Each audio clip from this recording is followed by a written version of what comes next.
Welcome to the Lindsay Hadley podcast show. I'm coming to you from the North Shore of Oahu, where weekly I interview some of the world's most inspiring people from business, philanthropy, and entertainment. I love collecting humans, and these are some of my favorites I've found along the way. This podcast is brought to us by Capita Financial Network. Do you need help with the next steps of your financial plan? Think Capita. Capita is a financial network built around you. They have a team of financial advisors, CPAs, estate attorneys, Medicare providers, and Social Security experts to help you accomplish your financial goals. Call or schedule a complimentary consultation at 801-566-5058 or visit their website at capitafinancialnetwork.com. You can also check out their financial education podcast, The Financial Call, available on Apple, Google, Spotify, and YouTube. Hi, Mel Torrie. So great to have you on the show. I'm so excited to have you. You are literally our first guest this new series. And I'm so honored to have you on. And I'm not exaggerating. When Jess suggested a list of amazing people, Jeff Larson, my friend, is helping facilitate this whole podcast for us at Capita. He said to me, here's some great people I really suggest. And I watched a talk you gave at a conference and I was just weeping. I was like, this man is unbelievable. I'm like, How can I be near him and have his goodness rub off on me? Like, how do I do this? And so the fact that you're my first guest is a delight. So thanks for coming on. Wow. Those are kind words. I figured this was the warm up for your real guests after you got this turned out. So it's an honor to be. Not even. Well, Mel, I'm so thrilled to have you talk a little bit about your stunning career and particularly the principles that you've lived by and your way of being in the world and how that's shaped the amount of people and the industry you've disrupted and the amount of people's lives you've blessed and just your personal lived experience as you've kind of gone a long way. You have so many gold nuggets to share with our audience today, but I'd love to maybe start off by just having you introduce yourself and any way you want to start by saying, hey, who's Mel Torrie? Well, yeah, I came from a farm in Canada, raised in the middle of nowhere with cows and tractors and very tough situation as far as finance. And so always in debt, trying to cover the bills. And so that was kind of an ongoing theme, but the freedom of being an entrepreneur, watching my dad. So that was impactful and left the farm to come to college and spun a company out basically doing robotics. So John Deere saw a paper I wrote and asked to start doing robotic farming. And we've just grown that robotics company over the last 23 years and really trying to help people get out of that, like I was on that tractor driving 16 hours a day in a circle and just felt like there's got to be a better way. I wasn't created just to sit and do this mindless driving. And so we've been able to do that in some really fun ways in some cool big industries like mining, construction, and ag and logistics. So it's been an amazing journey of that quest of helping people reach their potential by getting them out of that mind-numbing, dull, dirty, dangerous kind of activities. I love that you come from a small town. I do too. I grew up in the mountains above Park City in Utah in a little town called Camas or Woodland, even a smaller a subset of even Camas that people are familiar with. And so I definitely grew up around that gritty, hard work, and sometimes my dad would even have us move lumps of coal in our backyard to somewhere else just because he didn't have something for us to do that day. He's like, I don't know, move that coal from over here to here because it felt so unnatural not to be working hard. But I mean, and I was nowhere near like a lot of the farm boys like yourself that actually had to do the work. My dad got up at 6 a.m. every morning to plow our 2-mile dirt road so we could get to the school bus, So nice. I definitely have a little insight and purview to what that would have been like. So do you think, I'm guessing that a lot of your work ethic came from that childhood and how that shaped you and how you've ventured into the private sector with all of those principles? Yeah, I think so. I mean, I fought it. I was not a willing participant. But yeah, that was such an important thing. I think we calculated we had 21 miles of fence on our farm ranch. And so there was always some fence to go fix. And so that was our goal, was go fix that fence over there. The cows got out over there. But yeah, that really shaped the journey of just being able to do the hard work. And if you do, things work out. And there is this uncontrolled thing like the weather, and that kept you tied into faith and turning that with that faith with God, you can turn anything negative into a positive. And so just seeing that in the day-to-day of just crazy, unexpected, out of your control things happening, and how can you still take ownership of that and have the faith to give it your all, and then to see those fruits actually come from it, I think is a key lesson. I love that. I love that you recognize that even with hard work, there's the surrendering to these elements. I think that's one of the hardest parts of work to me, is in a way, like the stuff that you can like use the arm of the flesh and like muscle through feels like more palpable than stuff that you actually have. I think like some of the hardest work in my life has been the surrendering work, the work that's like having that faith. And, you really talk a lot about overcoming adversity in this talk that I saw you. And Sure. I mean, just, you've had so many moments as an entrepreneur, and I'd love you to share any insights you have of like, as you built your incredibly successful company, which you're very unassuming about this, but I'd love you to maybe give, pretend I'm an investor. You need to like share with me, the rap sheet of why we would invest in you. Maybe share the highlights of your business. I know you're very humble to say you didn't do it alone, but as the founder of ASI, how you've ended up with some of the, most successful industry leadership around using robotics in several different industries. I understand you just got back from Australia. Is that right? You just recently? Yeah. That's amazing. Yeah. My husband, Jeff, is from Australia. He's from Queensland. Oh, And wow. so we lived there for several years, but I understand like what you're doing is things like completely changing people's lives, where robots can now go in and do the deep, hardcore mining. And instead people can be at home with their families, operating that equipment from across the country and reducing costs of these businesses, but more than anything, improving the quality of human life. And I feel like you're a futurist in many ways. What you're doing is so, it's like sci-fi. It's like every movie, like that we've ever watched. That's so exciting. So I'd love to hear more about, what, maybe give the rap sheet of what you guys have accomplished as a business.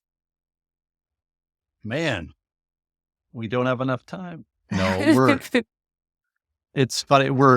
I think we're 20 years early, but things are finally taking off, and labor shortages are one of those things. But Clayton Christensen shared that approach of innovator's dilemma, where it's really hard for big companies to innovate, especially public companies. Mhm. And so a John Deere executive wrote that out on a napkin for me at a restaurant, the innovative dilemma, and kind of the chart that Clayton Christensen shared. And so we've gone on to raise about 300 million with different OEMs in the world with solving their dilemma. So Wow. being able to bootstrap that kind of money by saying, hey, we can help you innovate. And so we've worked with the world's largest companies across those industries, and really with that mission of help you reach your potential. And so Australia was an amazing trip. We're down there launching the world's largest autonomous mine that we have been able to win. And I was there, and we were talking with a team that had helped us pull it off on the mining side, the mine company side. And I shared our mission, help you reach your potential through innovative robotic solutions. And the manager, Danny, said, that's Jody. Jody at the end of the table. She used to be a truck driver. And a funny story, I was talking to a guy down by a mine site, and he was trying to get a job at a mine and talked to someone who worked at the mine. And he said, well, I want you to choose a stall here at the Walmart. And I want you to I want you to go home to your garage, then drive back to that parking stall, and then drive back to your garage. And I want you to do that for 12 hours. And the guy decided to job. And no matter what you're just doing that mind-numbing drive. Yeah. This lady named Jody has turned her life around from being a driver to this company's, we will not lay anybody off. We need more help. We will upskill. We will train you to do more with your mind and help us take the company to the next level. And he said, Jody's that girl, and told the story of how she was driving the truck. Now she's the 1,000 miles back in Perth, where she is developing programs and developing her skills to actually orchestrate this work instead of being on that truck. And now she can be home with her family every night instead of flying away for 2 weeks. When we were there, it was 117 degrees on the mine site. Off. So you think about living in those conditions, driving equipment in those conditions, and the comparison of being back with your family, operating Yes. this remote mine from Oh, wow. 800 miles away from the Wow. city, where the cost of living and family life is so much better. So, Oh, so neat to wow. hear that. So I've got to get a video of her telling her story of Yes. living and what she's been able to do because of our technologies. Mel, I love that you have like a real face and a real name and like, you know what I mean? Because sometimes when you do work at scale you're doing, statistics are really impressive and you can be excited and put them up on some billboard, but it's like, it's why we do what we do in the world, right? Is like the real impact. And I think there's a line that I had a friend of mine say, it's like, yeah, changing the world is great, but actually changing one person's world is everything, and it starts with that age dynamic. And I think that's so incredible that you have done that, at least from your customers and clients and partnerships, but also, and just enabling the industry at large. But I'd love you to share a little bit about the journey to create an ESOP out of your company, and actually maybe explain to any of our listeners, in case they're unaware, what that is and how that impacts employees. Because as you shared all the decisions you've made, as I've heard you talk in the past, I recommend any listener to Google Mel and watch some of his talks that he's given. But you made so many incredible decisions that put your employees first, the people first, over your personal profits and over short-term decisions that many leaders would have absolutely justified and made. And I'd love you to share a little bit about, when you've been facing economic hardships or dynamics and, layoffs are on deck and all these things, and you make these decisions, where that all came from, how you made those decisions, any insights you can give us as a leader. That's a big question. And so I'll start with the ESOP, and you might have to remind me part of the other. But Oh, true.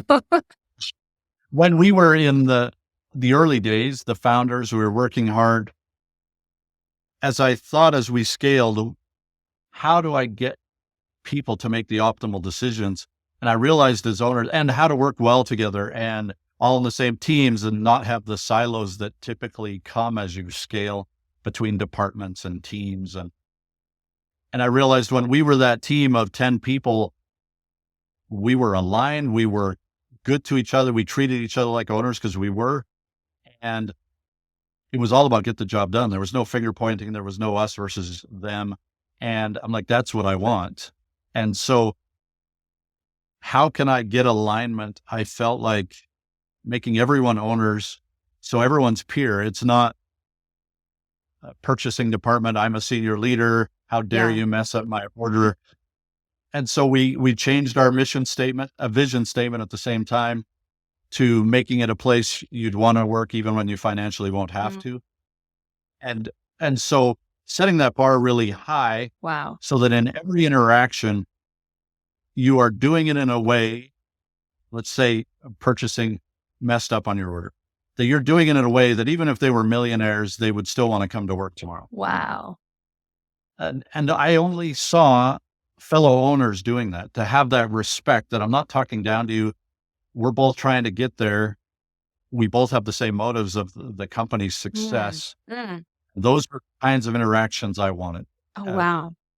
Seek to understand, seek to be understood. And so I determined that I tried just talking it up for a while, realized I really needed to make sure the mechanics were there, the foundation was there so that everyone wins from the upside of the business. Wow, that's amazing. And so in a structure of an ESOP, you'll tell us a little bit about how that works. Employees, do they vest over time? Do they get to opt in, or how does that actually play out? It's great question. It's a government regulated it was actually created for liquidating owners of founders of companies. And what's blown me away is that the world really celebrates and romanticizes the serial entrepreneurs that sell their people to the highest bidder. and go and retire and live the good life and go reinvest while their people are left behind to whoever had the most money, which typically hasn't been a good journey, as I've explored this with everybody I can talk to. And so how I couldn't believe how much this was resisted. If you talk to an investor about Wow. an ESOP, they will walk away. Oh, And wow. I've had, anyway, so I was warned with our partners that you will never get another investor because you put an ESOP in place, which Oh, is making wow. everyone. So it's really resisted. I had no idea, but I was told by, I'll have to share that over a root beer sometime. Would not believe the stories of resistance I've had to an ESOP. But so we put it in place, and it is and one of the reasons versus the others is that the other options typically motivate everyone towards an exit. And as soon as you sell, then I score. As soon as you sell us to the highest bidder, then I get my money.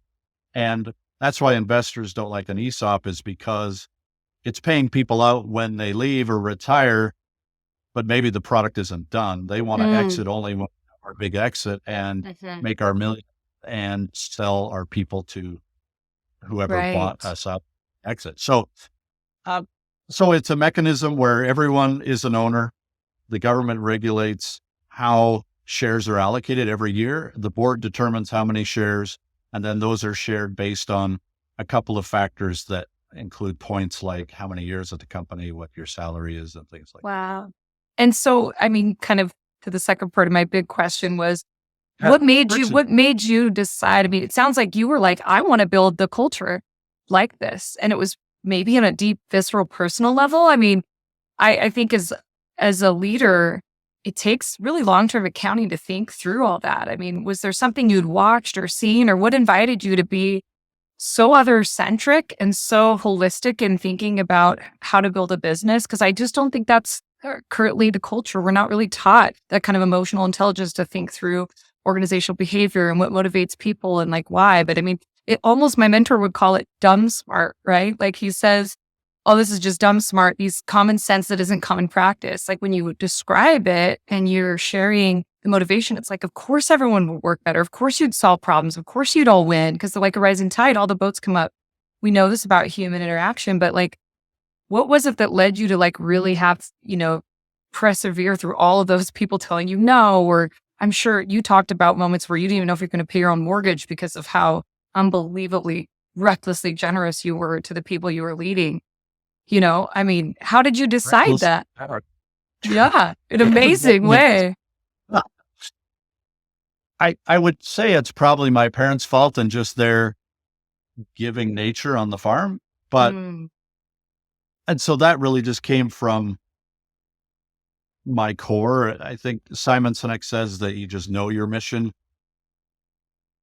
What's ironic is that when he finally wrote his books, it was the kind of books I thought I was going to write, but it was so neat to finally have a voice out there that putting people first is the right way, and like the leaders eat last, but also that's ultimately it will win, right? And that the infinite game is about continuing to play the game. Well, 90% of the celebration in industry is quitting the game by exiting and selling your people to the highest bidder. And great point. He talked to and I was just blown away that someone was finally bringing to the popular media and what these students who are in business are reading about is that is something awesome to help build something long-term, to hand it over to like-minded people that can perpetuate a great culture where you take care of your people over profit. Incredible. And you've had, what a cool thing to tribute to your parents. I could only imagine what your kids have to say about you. I would love to meet them sometime. Tell us about your family, because I know behind every great leader is an amazing support, usually in spouse and family, and a big reason why you talk about. I'd love to know how many kids, your wife. Love to hear that story. Yeah. So my wife is definitely the reason we're still here. She is an amazing person. And just how do you find someone who will stand behind this kind of brilliance? Risking everything to lift everybody out on the team and to not sell them to the highest bidder, to not take your 9-figure offers and stay out there and keep risking everything to make it go. That 9 figures is a lot of money. Yes. And they know we're not going to take that. We're going to keep mortgaging our house and everything we own to make it go at this. And so we've had to do that 3 times where we've been up against the edge and within a 24-hour kind of time frame of it either happening or not. And the last one, she mortgaged everything.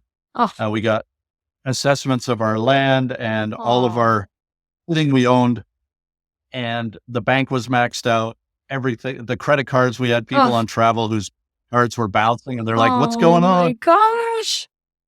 And so I could sell for 9 figures and turn them over to someone else, or address the awkwardness of their credit cards not working. But then, we have this statement that it comes from Covey, but we added to it: seek to understand, seek to be understood, and then get on board with the second best decision like it's your own. Oh, that's great. Second best decision, meaning it wasn't yours. It was someone else's, and you need to. And she came up to me and she said, "We've maxed everything out. I cannot get on board with this best decision. I can't. We're out. We need to sell and take that big offer." And the next morning she texted me and she said, "I just remembered we have a mechanism through our retirement where we can take a loan against it. And I put in the paperwork and you can keep going." She leveraged and her future even. That's just... So her retirement, her nest egg that she had built as well as me. It wasn't. And so she stated, "I cannot go on." And then the next morning she went on. And then we quadrupled in value because of that decision. And just so she's been that champion in my life through 3 of those. And the one that I've mentioned, every time we've lost our CFO because they're smart and they know when the ship's going down, or that they've been kind to leave and let us have the additional money. But she's become that CFO all 3 of those times we faced losing it. Mel. And worked without salary for one of those times. For years. So she is the only reason we're still going, and such a champion. And the rough one was in the great, what do we call it? 2008, the subprime market collapse, right? Yeah. And that one was especially tough because our CFO was leaving. He packed up his box of possessions, and then he passed our son on his way to his death. And that he had suffered from depression and was bullied and had a really rough day that day, and took the vehicle and ultimately died in a police chase. And then she was willing to use the life insurance to make the next payroll, and then the insurance from her Suburban to make the next payroll, and went a year and a half without a tombstone because of her willingness to just keep going. Oh my gosh. What is this woman, this revolutionary woman's name? Her name is Lorraine Torrie. Reagan. What an amazing human being. My champion. And sadly, I'm the one on the podcast when she's the one that's the only reason we're still here. But and at any point, she could take that money and go buy an island and never have another problem financially. And yet she's stuck with me through this quest. Unbelievable. She sounds like a dream come true, but I honestly wish that I could say I would have the character to do that. But it that just sounds, to do that 3 times. It's like, how many times do we have to be on the edge of, she's like the true protagonist. And you mentioned your sweet son. What was your son's name? Wayne.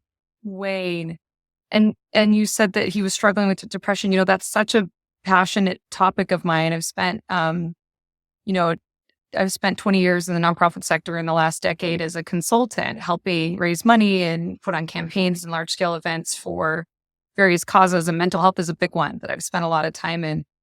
From my own lived experience of struggling with depression and anxiety at times, situationally, and then eventually situational stuff can become chronic. You talked about in one of your public speeches that people that are really tender-hearted, really open and empathetic are often those who struggle with mental health. And I found that to be true. Those who kind of feel the most or most open-hearted, right? It's just an open aperture for more pain to come in. And relational equity is like so important to me, so, I'd love to hear a little bit about that and how you responded. I mean, as a parent of 3 kids, like that, that is just so unthinkable to lose a child, full stop. But then to lose a child to a mental health crisis in a world where I don't believe this is true because I know enough about mental health, but a lot of parents would have a strong invitation to be like, what if I coulda, woulda, should, you do that anyway in the best scenario.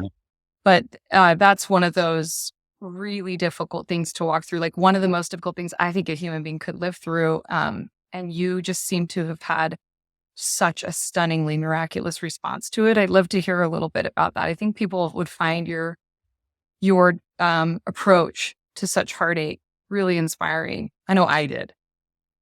Mental illness in general has just been a whole new world for me. On the farm, you just dug in and worked harder, and I didn't understand any of that journey. So it quite a surprise. But yeah, how to proceed. So our faith was definitely a key part, that we believe that God can lift any burden, but it does come in our actions. And there's a whole range of possible responses in life to those kinds of things. And I've heard them like, man, it never goes away. And you just endure. And then there's the other extreme, like the Stoics, where you use every adversity as a fuel to your fire. And Paul in the Bible, that you glory in your infirmities. And those are just such different ends of a spectrum. Yes. Just find a way, but it's going to be miserable. And the other end of just getting to that place where you're so glad it happened. And I think about some TED Talks I've watched where people blow off limbs in Iraq or whatever, and then say, I wouldn't take the limbs back. Wow. You're like, what? Yes. There's some who were fully poisoned and spiraled out of control and have been miserable their whole lives, and others who, because of their response, turn it into something they are glad that happened and they wouldn't take away. And so that really became my quest of how to do that. Yeah. I read the Stoics and Paul, how do you get there? And the trigger for me was when I heard the story of this man who had cystic fibrosis and struggled, his body's shutting down, and why me, and just becoming pretty grumpy about it as I would. Oh, yes. And had a dream that he saw a classroom where a class was being taught, what do we come here for in this life? And then shared that there were some fast tracks to learning, and that diseases like cystic fibrosis are that fast track, and asked for any volunteers.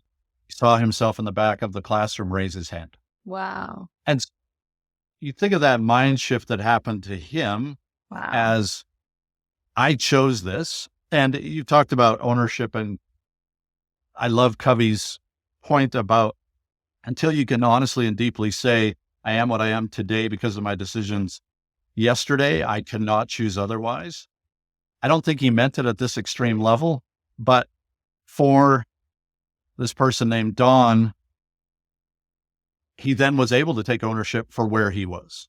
Wow. That, hey, this was my choice. And just like millions of Americans every day who choose to take the pain of exercise in the morning and rip their muscles and to hurt themselves for a greater cause, he finally was able to get out of, I'm a victim and why did God do this, to why did I choose that, own that, and make it a quest to respond in a way that I can look back and be glad that it happened.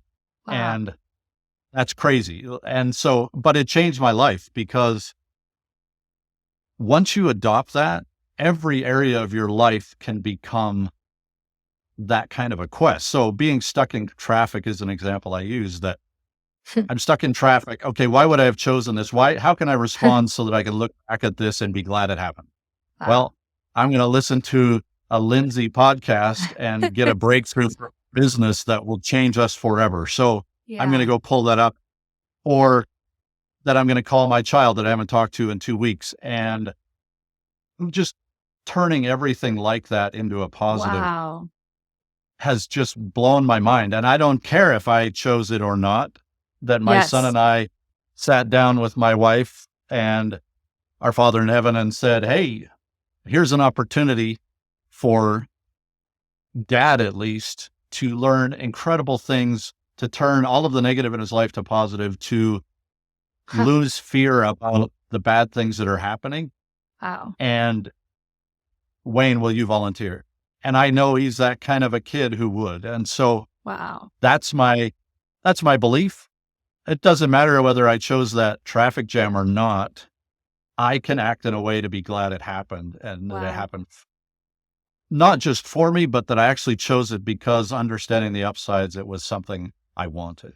That is And so that's so been the quest. beautiful. That's so beautiful. I had two thoughts. One was, I share, I believe, a similar faith background in you, in that I just haven't had it put to the test like you. And I'm realizing this is convicting my soul to do this better in my own life, because I really can be like, oh, this is too hard. I don't want this. Take this from me, but I just feel like, one of the most profound things that I came to on my own faith journey is I've wrestled my own dark night of the soul and questioning things that I inherited from family and culture and upbringing. And Well, why did you choose that? I tried to talk you out of it, but you insisted. yeah, I tried to pull your hand.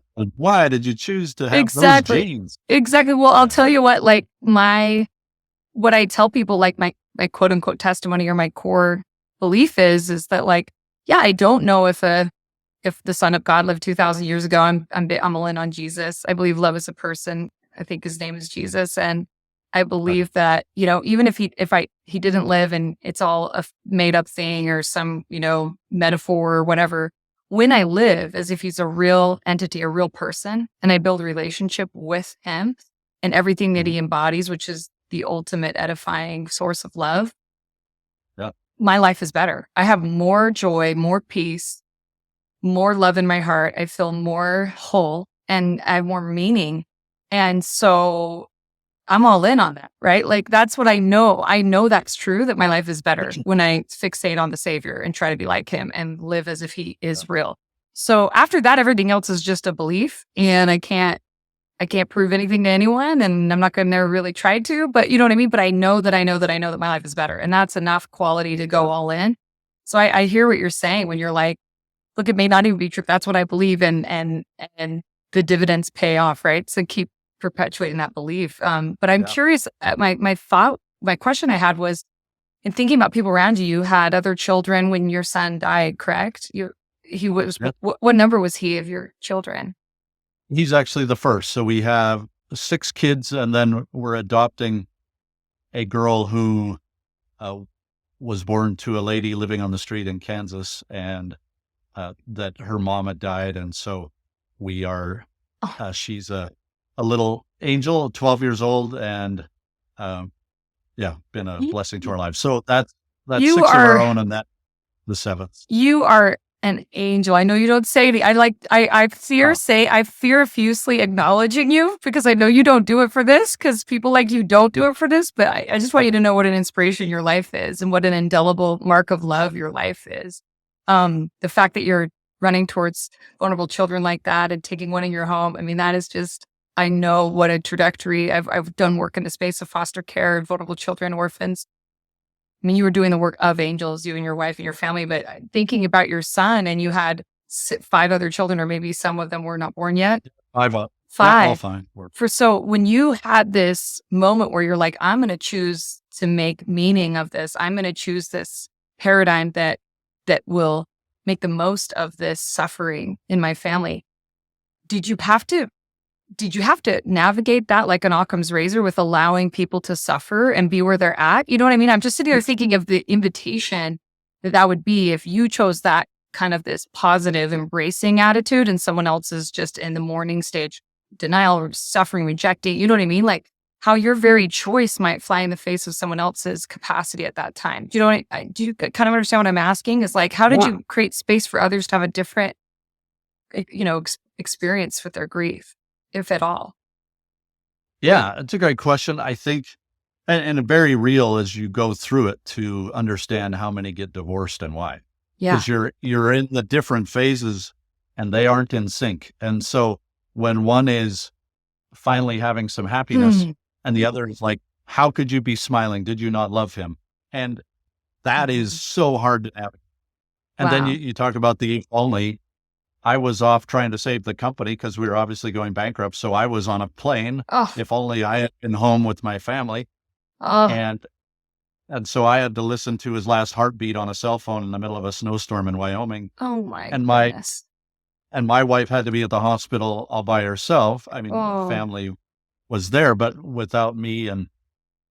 And so you all have those different stages that they talk about, and they're very real and they're always out of sync, and you can just see how it destroys a relationship. So how did we get through that? I think faith obviously is a part of it.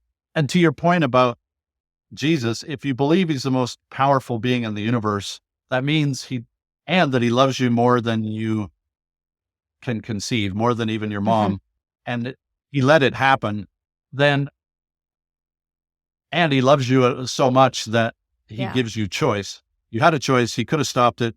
He loves you infinitely. Then it is the only option seems to be, this is for my good. How do I make it for my good? And so I think that that faith foundation just helped as a family, that he is there. We need to find the positive. And so just blessed with that. I mean, just patient and loving. When my wife would get into one of those, if only, then I would slap her. No, I didn't. I would verbally slap her, say, you can't go there. And the same with me. And we just, you'd help each other. Created that kind of support. And I think faith was the foundation, but they're definitely the mechanics of how we talk, where we let our minds go, and this quest of seeking. And it's a funky why me, right? It's not why me as a victim, but why us?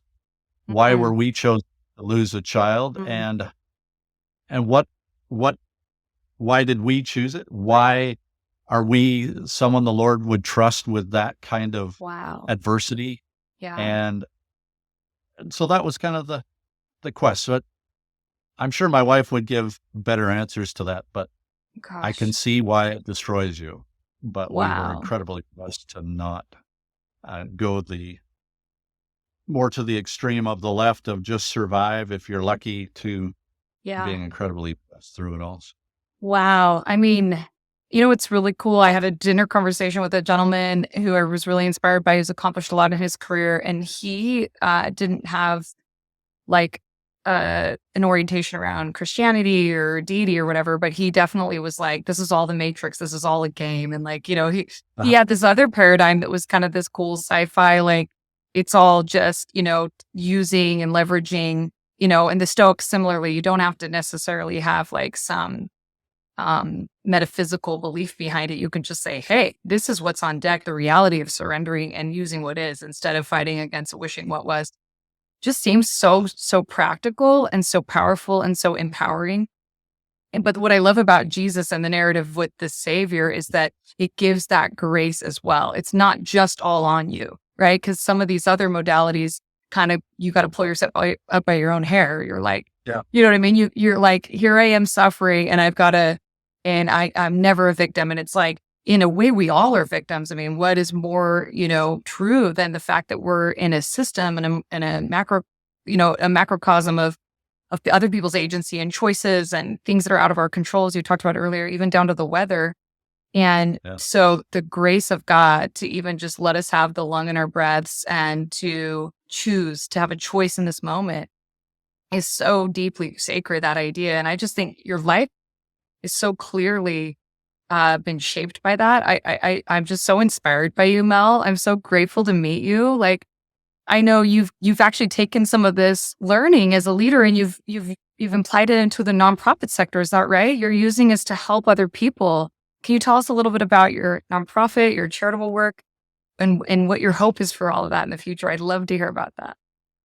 Sure. We really financed our business through Clayton Christensen's book, The Innovator's Dilemma. He also wrote an amazing book called The Prosperity Paradox. Oh, And yeah. it's amazing. And it really distills the principles of how to lift a region out of poverty. Mm. And surprise, business is the answer. No, innovation and Yes. capitalism. Yes. That's what lifted the U.S., which was well behind Central and South America. Mm-hmm. Like things like the Singer sewing machine that created millions of jobs.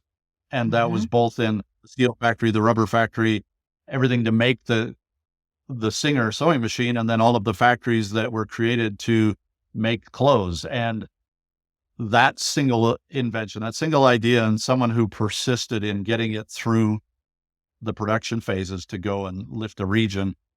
And so he models that and compares it to what happened in North Korea and some other countries and distilled those principles. And so that lit me up. I couldn't sleep after I read that. And so Amazing. so we really so we created a foundation in my son's name, Wayne Julian Foundation, his first and middle names.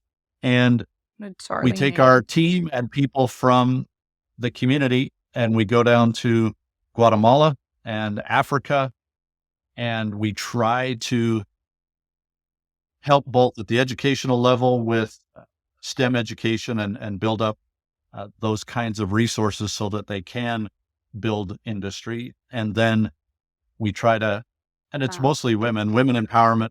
My wife has helped teach women how to start and run their businesses and really try to bring that seed of innovation, some funding to involve our people in giving back and create this kind of self-sustaining lift instead of just a handout. So that's our quest.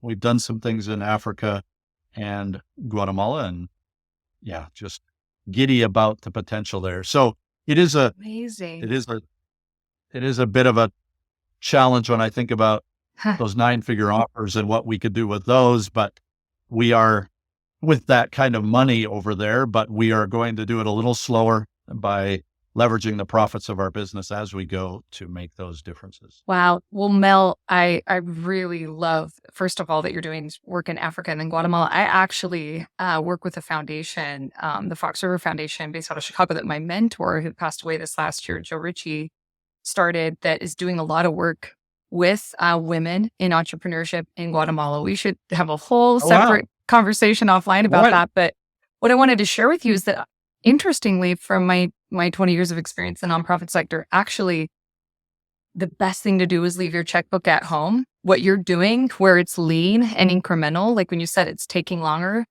in the nonprofit sector, what I found to be true is that throwing money at problems is not the solution, just like it is in a business, right? Like, you come in and you just got a bunch of investment to save you in that moment. That's not how it works. You had to come up with, there were times when you needed actual cash infusion for sure. And that's true to grease the wheels in different strategies and to the developing world.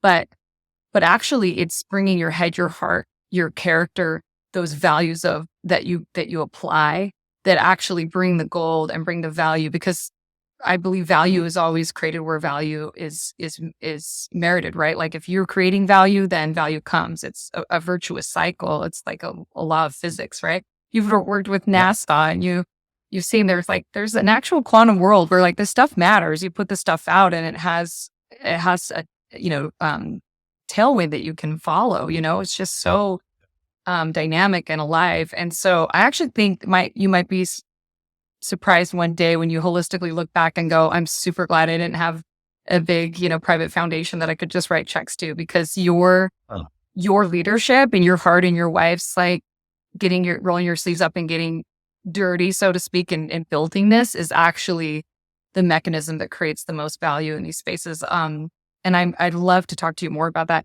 Are you looking for, with regards to that, do you look for financial support? At Capita Financial Network, which I'm the director of client relations there, we have, thousands of clients, and many of which have donor advised funds and are major givers. And I'm always trying to learn what out there in the world, what is kind of really inspiring to help share with our clients and others, how to support. And we've built this amazing ecosystem where we help connect our clients with causes and people and opportunities in private sector and commerce. And I would just love to know how we might be able to support you, or how we can share information to our listeners about what we can do to support the Wayne Julian. I love his name. What a beautiful name, Wayne Julian Foundation. Yeah, it's actually his two grandfathers' names. Oh, And so after both of them. Yes, we would love to talk more about that. So incredible. yeah, because again, I haven't taken the exit, so we are ongoing, and we've just loved more people involved. We are taking other people from other companies, executives with us that are interested in how to bootstrap a company, how to raise 300 million in a bootstrapping way, Wow. and just learn things we have in creating a culture focused on the infinite game. And Yeah. And so we have executives that will be coming down with us in June, where we will teach them in the evenings about the approach, but then during the day, they actually help in hands-on in applying those things and helping in the region. So Wow. That's so incredible. both love people to come with us, bring their teenagers. We've done trips. All of our trips have brought teenagers along with parents to Wow. do some of this Yeah. philanthropy as a family. And so those are life-changing kinds of things. But Incredible. capital is always a shortage. So we would love Yeah. to talk.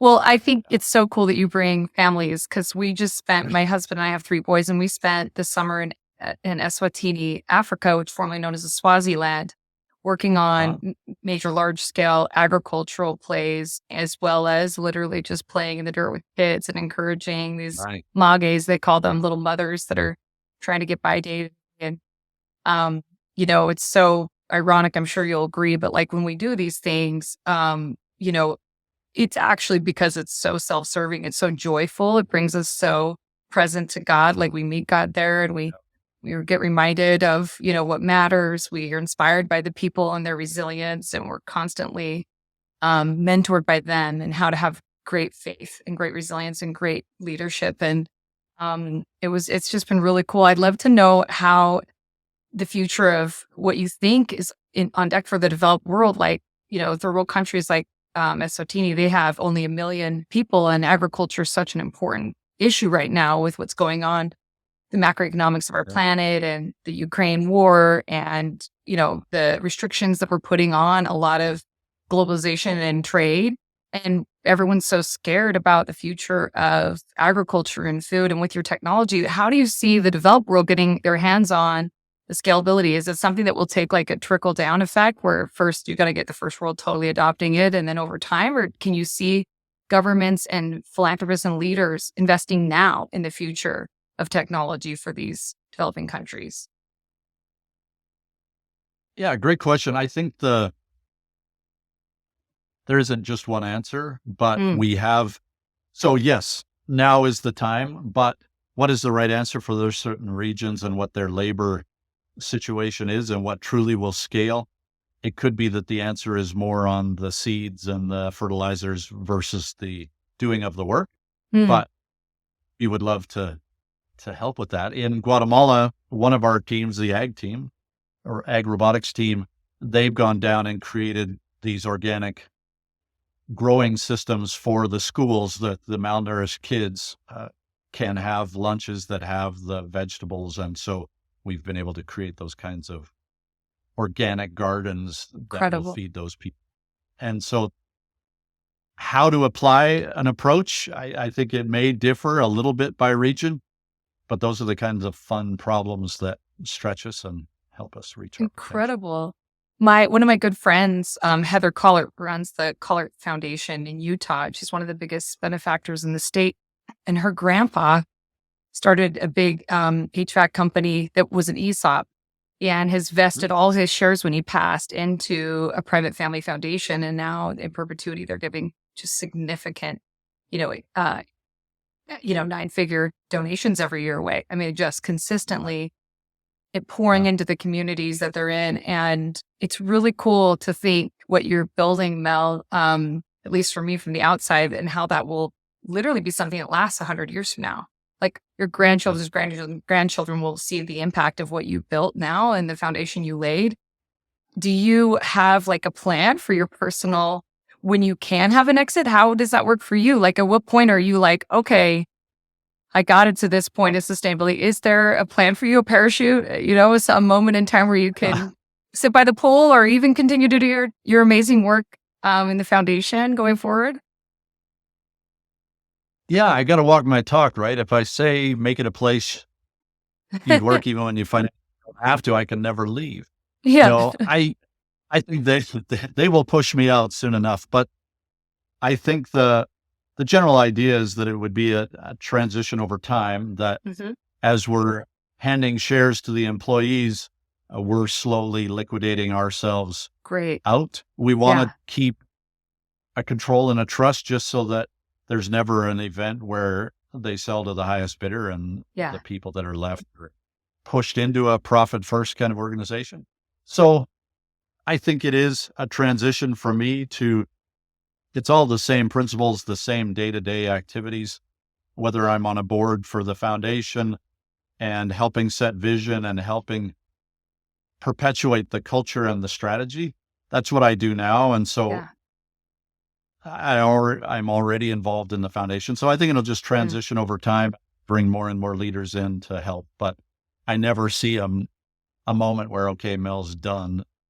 I think I'm in for the journey, but there'll probably be more trips to Guatemala and Africa later than there is now, and fewer days at the office in Utah than there will be in the future.